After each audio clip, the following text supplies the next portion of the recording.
Loisir. Louis Dire, lecture apéritive. Je suis une légende, chapitre 10. La section scientifique se trouvait au premier étage. Le pas de Norbert Neville rendait un son caverneux dans l'escalier de marbre de la bibliothèque municipale de Los Angeles. On était le 7 avril 1976. It had come to him after a half week of drinking, disgust, and desultory investigation that he was wasting his time. Isolated experiments were yielding nothing that was clear. If there was a rational answer to the problem, and he had to believe that there was, he could only find it by a careful research. Faute d'une meilleure hypothèse, il avait axé les siennes sur le sang. Du moins, était-ce là un point de départ. Par conséquent, l'étape numéro 1 consisterait à se documenter sur ce sujet. Le silence était total, hormis l'écho de ses pas le long du couloir du premier. Outside, there were birds sometimes, and even lacking that, there seemed to be a sort of sound outside. Inexplicable, perhaps, but it never seems as deathly still in the open as it did inside the building. Especially here, in this giant grey stone building that housed the literature of the world's dead. Mais peut-être était-ce juste le fait d'être enfermé. Une impression purement psychologique. Pas de quoi se réjouir, cependant. Il n'existait plus de psychiatre auquel il pût confier ses névroses et ses hallucinations auditives. Le dernier homme sur Terre se trouvait irrémédiablement voué à supporter seul ses fantasmes. He entered the science room. It was a high-cellaring room with tall, large-pane windows. Across the doorway was the desk where books had been checked out, in days when books were still being checked out. Neville s'immobilisa et explora la salle du regard. Tous ces livres, songea-t-il en secouant la tête.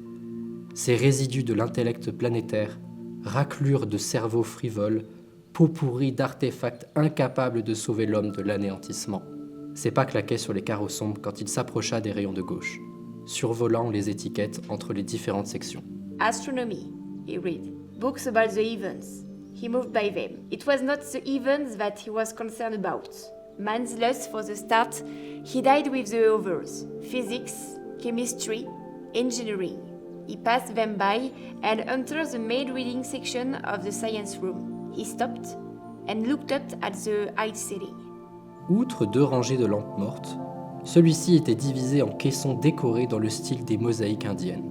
Le soleil matinal pénétrait par les fenêtres sales et des grains de poussière voltigeaient sur les rayons. Les longues tables de bois et leurs chaises étaient bien en ordre. Quelqu'un avait pris le soin de les ranger le jour où la bibliothèque avait fermé. Il imagina quelques bibliothécaires entre 2 âges, parcourant la salle en repoussant chaque chaise contre une table, avec la précision maniaque qui devait la caractériser. He thought about visionary lady. To die, he thought, never knowing the five joy of attendant comfort of a loved one's embrace. To sink into that hideous coma, to sink then into death and, perhaps, return to sterile, awful wanderings, all without knowing what it was to love and be loved. That was a tragedy more terrible than becoming a vampire. He shook his head. All right, that's enough, he told himself. You haven't got the time for maudlin reveries. Négligeant les rangées de livres, il parvint bientôt à la section médecine.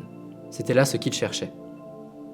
Il passa en revue les titres des ouvrages traitant d'hygiène, d'anatomie, de physiologie, générale et pathologique, de thérapeutique, de bactériologie.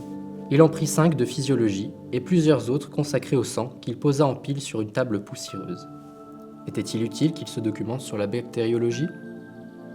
Il hésita une minute devant les rayons, laissant errer son regard sur le dos relié des volumes. Well, what's the difference? He thought. They can't do any harm. He pulled out several of them at random and added them to the pile. He now had 9 books on the table. That was enough for a start. He expected he'd be coming back. As he left the science room, he looked up at the clock over the door. The red hands had stopped at 4:27. He wondered what day they had stopped. As he descended the stairs with his armful of books, he wondered at just what moments the clock had stopped. Had it been morning or night? Quel temps faisait-il ce jour-là ? La scène avait-il eu des témoins ? Il haussa les épaules, agacé.